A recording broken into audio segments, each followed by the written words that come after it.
2. មហាអំណាចឧស្សាហកម្មជោគជ័យសេដ្ឋកិច្ចមិនធម្មតារបស់ជប៉ុនបានបង្ហាញច្បាស់លាស់តាមរយៈបរិមាណនិងគុណភាពផលិតកម្ម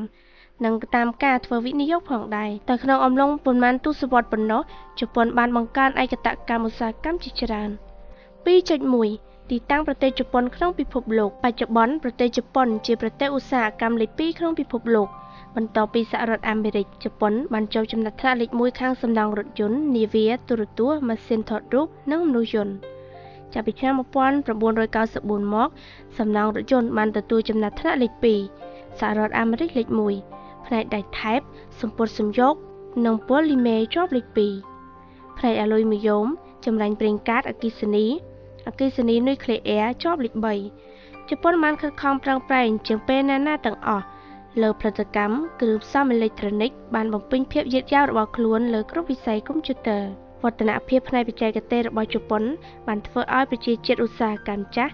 អឺរ៉ុបខាងលិចនិងថ្មីដូចជាសហរដ្ឋអាមេរិកធ្លាក់ចុះក្នុងក្តីព្រួយបារម្ភ